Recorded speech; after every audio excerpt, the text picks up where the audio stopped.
5 years ago, I quit my job to do YouTube. And now my channel is at 1.1 million subscribers with over 200 million channel views. Sounds amazing, right? Wrong. This is a story of how that decision to quit my job for YouTube led me to losing everything that I had. But first, before I can get into all of this, let me first share some important backstory of why I did what I did and what's happened to me since quitting my job. Flashback to 2017. I had just graduated and started applying for jobs because that's what I'm supposed to do, right? Get job after college. The typical lie in your resume, just like how I say I'm 5'7" instead of 5'6" on Tinder. Yeah, I was pretty excited. This is what I studied 4 years for. I prepared my whole life for this moment. I could finally make my own money, which was a lot actually, because my first job paid $100,000 around, give or take. Who cares? Because boom, straight into a row of cubicles. Not even nice ones. These were like gray and brown and probably the most boring colors you can possibly ever imagine. In a line just in the middle of the office. I was moving numbers around an Excel spreadsheet, making sure my boss knows that I'm leaving my cubicle just to take a shit and not actually to mess around on my phone. Every day I would just do some mundane thing that I hated and I would pretend to work for the rest of the day. And let me tell you, it's actually harder to pretend to work than to actually work because your head is turning back and forth, you're looking over your shoulder, you need to be really quick with that Alt-Tab Windows change. Good thing my fingers are really fast from a lot of years of practice. I live in a big family, didn't get much privacy at home. I felt like I was stuck in the Matrix. So my final straw was when I spent months analyzing every single drug that my company made, all right? My company was a pharmaceutical company, not some kind of illegal drug dealing thing. So it was this huge Excel spreadsheet with this presentation I prepared for the board meeting. And this was actually the one glimmer of hope that I was looking forward to because I remember going home and telling my mom, at least my work would be considered for decisions for this multi-billion-dollar company, right? And I felt important at that moment. But you know what happened? Boss said thanks, never opened it once.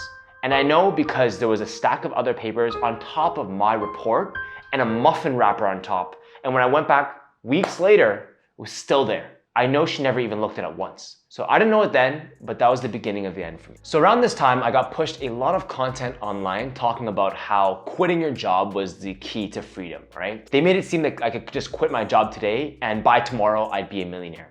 Driving a Lamborghini, Bugatti, whatever, right? So me being the wise guy back then, I got my two best friends together and convinced them with my best Tony Robbins, David Goggins, motivational speaker voice. I was like, we have to quit our jobs. We only have one life, all right? Do we really want to spend our entire lives slaving away in a cubicle? I talked like this about how we needed to quit our jobs to become YouTubers, right? And why did I choose YouTubers? Well, that was just because we were already making some videos back then for fun.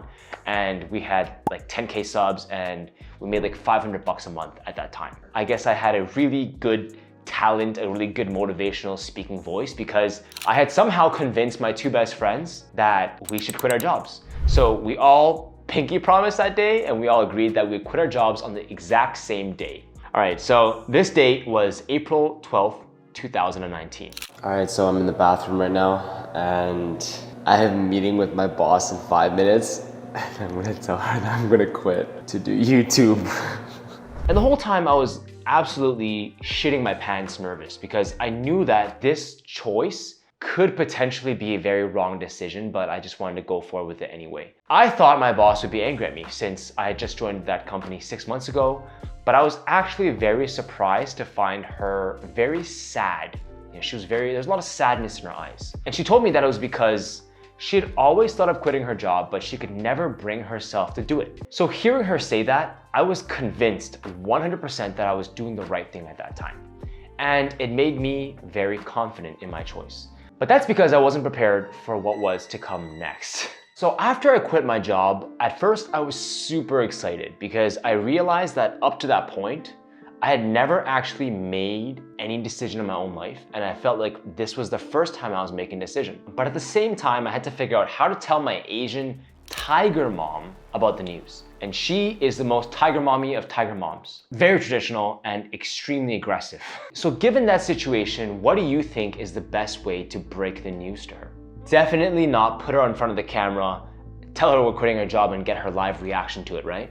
But this is exactly what we did because my friends and I decided to make a video where we get their live reaction over the phone of us telling them that we had already quit our jobs. I got wrecked.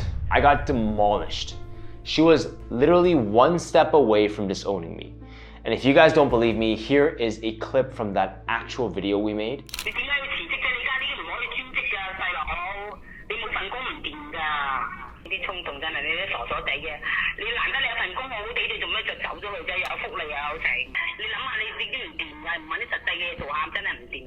We're gonna work our best, and I don't want her to worry for me like that. And I'll take care of myself and her in the future.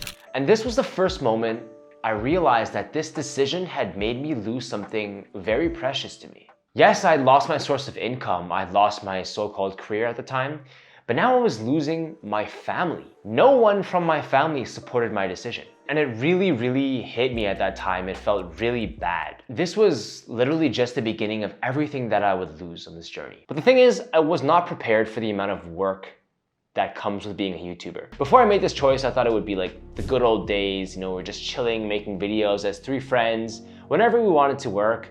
I was super wrong on every single thing that I expected. The thing is, before, everyone had their jobs, right? And we didn't have 3 people's income relying on that YouTube channel. Now we had 3 guys relying on $500 a month of salary. And we had to pay for rent because we had just signed an apartment to live together. Things got extremely desperate for all 3 of us. So what did we do? Well, we took all our money, went to Vegas, and put it on black. No, I'm just fucking with you. What we actually did was we switched our diet to 100% instant noodles. Just like college, we worked harder than ever before, like so hard that we couldn't switch it off. Every single second not thinking about YouTube literally made us feel guilty, and we were on the path to failure. There were no breaks at all because your entire mind is just permanently consumed by how little money you're making and wondering how to pay your bills for the next month. The real issue was the fact that we were working harder than ever before. We were putting in more hours, but we still had 0 direction. On YouTube, you get paid by the number of views you get. The more views means the more money you get, right? So all we were doing at this point was thinking about how to increase our views so we can have more money to pay our bills each month, okay? So that meant whenever there was a topic that was trending on YouTube, getting lots of views for other YouTubers, or even people commenting on our videos asking for us to do a video like that, we would do it, no questions asked. All right, that's where the views are, let's just go do it, okay? It was K-pop one day. I dyed my hair pink to match this K-pop idol and to become like him. Even though I have 0 interest in K-pop, I don't speak that language, I don't even listen to K-pop at all, right? So I had to do K-pop videos one day. The next day it was makeup videos. I'm just not that kind of guy, you know? So I literally cringe when I see those videos because that's just not me, right? Acting out our fanfic one day. This was so embarrassing that, you know, I actually pulled this video down because I don't want anyone to ever see this ever again. The point being is we did everything for the sake of views back then. And nothing we did were things that we were personally interested in. And as you can imagine, all the enjoyment of making YouTube videos disappeared just like that in those times. I lost my identity of who I was and what I stood for. I lost all direction of what videos that I wanted to make. But wait, because this was a season of L's for me. I was gonna take losses left, right, and center. So it was just getting started. I would actually end up losing something even more important to me than that. So by now, all 3 of us, my 2 best friends and I, are totally miserable doing the content that we hated. We were chasing views and we're just extremely unsure about what our future held and if we could continue doing this. Now take this into account. This was during COVID as well. So take the 3 of us, cram us into a 700 square footish apartment, locked down for months during COVID, unhappy, grumpy, worried, nervous. What do you think would happen next? No shit. That's right, we fought. Like every single damn day over every single thing we fought. I remember there was one time where we needed to film a TikTok, but we couldn't decide on whose phone that we wanted to use. And no one really wanted to use their phone because they didn't want their storage to be used, right? So we started arguing about, you know, your phone has better specs than my phone for the camera, iPhone versus Samsung versus Google. We pulled up like tech videos on YouTube, articles showing camera comparisons and be like, okay, we gotta use your phone because it's better here. And shit just got so heated that chairs ended up being thrown across the room and one of our phones was literally smashed out of frustration. And this was all over whose phone to film a fucking TikTok video. You can literally upload the footage onto a cloud drive after we film so it doesn't take up anyone's storage and then delete it off your phone. Like, how stupid was that? We couldn't agree on anything. Like, not the channel's direction, not what videos to make, not even the simplest of things, right? And just to put it into context so you guys understand, we had been best friends since grade 7. So what's that, like 12 years old, right? But no amount of great friendship could last that much abuse. And so it didn't. It broke. Our friendship broke after 10 years of being friends. To the point where we had talks of splitting up, not breaking up, because we don't swing that way. It's not one of those things. I mean, moving out, disbanding the channel, and just not being friends anymore.